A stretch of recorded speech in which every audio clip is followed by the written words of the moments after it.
Welcome sa Durs TV. Kung interesado ka sa ganitong news, huwag kalimutang isubscribe ang ating YouTube channel. Maraming salamat! Welcome po ulit sa ating panibagong update tungkol sa Kim Pao. Ihahatid ko po sa inyo ang pinakabago at pinaka-latest na mga kaganapan tungkol sa kanila. Kaya naman kung hindi ka pa subscriber ng ating channel, pindutin nyo na ang notification bell para lagi kayong updated sa mga balitang trending at napapanahon. So ayun, welcome back again sa ating YouTube channel mga ka-Kim Pao. And for today's video nga, pag-uusapan po natin ay tungkol sa mga pangyayari ngayong araw kina Kim and Paolo Abilino. Pero bago po ang lahat, ipapakita ko lamang sa inyo ito mga friends nitong si Darren na kung saan ay nagpunta talaga ng sinihan para sumuporta po dito sa pelikula ni Kim and Paolo Abilino. So, shinare nga ito ni Chinita Princess sa kanyang Instagram story. Sabi nga po ni Chinita dito, "The sweetest gang ever. Thank you so much. Thank you as in talaga. Thanks bestie, Darren Espanto." And habang nasa loob nga po sila Darren sa isang sinihan mga ka-Kim Pao with friends, talagang nag-video call po itong si Darren Espanto kay Chinita Princess. Noong time naman na yon mga ka-Kim Pao, si Chinita po ay nagpunta sa screening po ng Tanduay para po sa kanilang pelikula ni My Love Will Make You Disappear. Pelikula po nila ni Paolo Abilino. Ayan po Plenex ni Darren Espanto, ang video call nila ni Chinita Princess. Talagang pinakita niya kay Kim kung gaano sila kasaya at karayot habang nanonood ng My Love Will Make You Disappear. Dahil nga dyan mga ka-Kim Pao ay labis po ang pasasalamat ni Chinita Princess sa kanyang mga kaibigan na talaga naman pong nag-e-effort at walang sawang sumuporta sa kanilang dalawa ni Paolo. Next topic naman, pag-usapan natin mga ka-Kim Pao ang pag-alis na po kanina pa ni Kim and Paolo Abilino papunta po ng Dubai para po sa panibago na namang screening ng kanilang pelikula.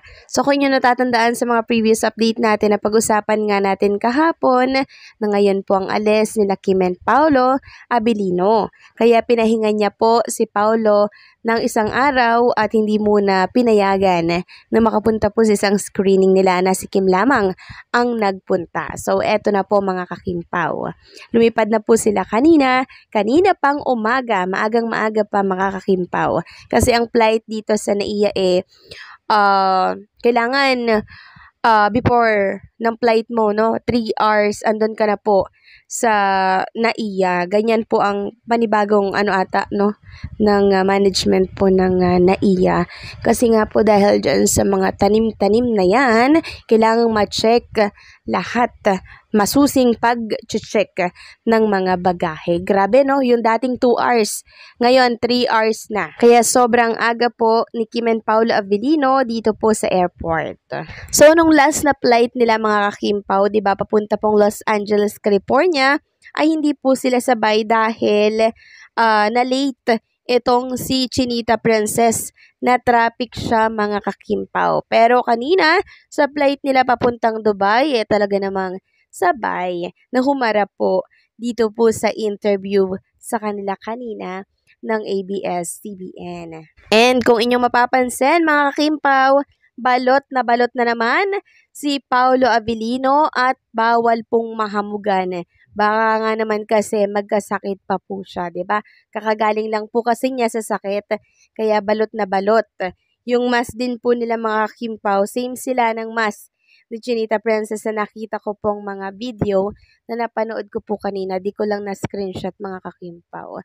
So, talagang yung pag-iingat dito ni Chinita Princess, kitang-kita at damang-dama ko po kay Paolo Abilino. Kasi the way po talaga na itrato niya si Paolo, andun talaga yung caring, andun yung concern mga ka-Kim Pao. Samantalang ang outfit naman ni Chinita Princess, naka-jacket siya, and syempre, naka-jogging pants na cord.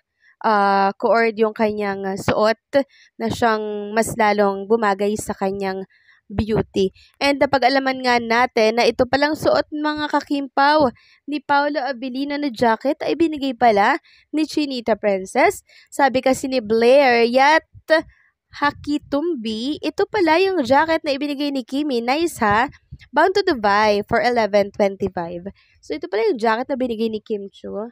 And nabasa ko nga po mga kakimpaw, dyan sa mga nag-comment sa post na yan, may nagsabi na kaya daw pala pinamigay na yung jacket na color red na sinasabing galing daw kay Jay ay para ang isuot naman ay yung jacket na binigay ni Chinita Princess. So nice talaga. So talagang ang dami pong binabago ni Paolo Abilino sa kanyang katauhan, no?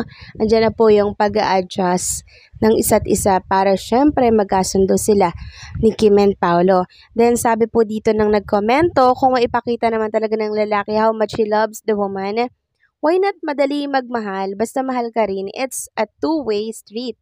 Pwera lang kung fake pinapakita sa'yo. Pero mahalata naman kung gusto mong alamin.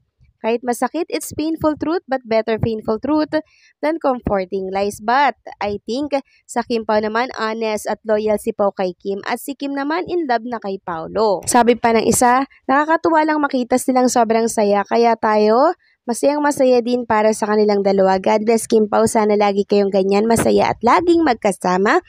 God bless. Syempre naman mga kakimpaw, masaya lang lagi si Kim and Paolo Abilino. Pero syempre, hindi po may iwasang mga problema syempre na pagdadaanan si Kim and Paolo Abilino. Pero ang maganda doon mga kakimpaw, kahit na may mga trial na pagdaanan si Kim and Paolo, alam nating malalagpasan nila yan dahil sila po ay sinubok na ng panahon. Matatanda na sila, hindi na sila bagets. Bagets lang yung itsura, pero sa edad, hindi natin yan madadaya. Pero yung mukha talaga mga kakimpaw, mukhang bagets talaga sila. Mukha silang teenager. Kaya naman lagi silang pinagkakamalan na mga bata, no? So, yung mga batang mukhang yan ni Kim and Paolo Abilino, sooner or later, magagawa na rin po yan ng pamilya. Siyempre, bago bumuo ng pamilya, ay marami pong dapat isaalang-alang. Maraming dapat planuhin, di ba? Kasi alam at kilala natin si Chinita Princess, gusto niyan organize lahat bago siya pumasok sa pag-aasawa. Kasi ang pag-aasawa hindi po yan biro na parang isang kanin na pag mainit iluluwa lang natin. Hindi po ganun. Dapat sure tayo sa papasukin po nating mundo. Kasi wala na po yang take two mga kakimpaw. Kaya tama lang yung ginagawa ni Kim and Paolo Abilino ngayon, di ba? Talagang kinikilala at kinikilatis nila ang isa't isa, kung ano ba yung similarities nila, ano ba yung dapat baguhin, ano ba yung dapat i-improve bago pumasok sa pag-aasawa. Kaya naiintindihan ko na talagang kakain po ng ilang taon bago sila magpakasal. So, anong sa inyo dito mga kakimpaw?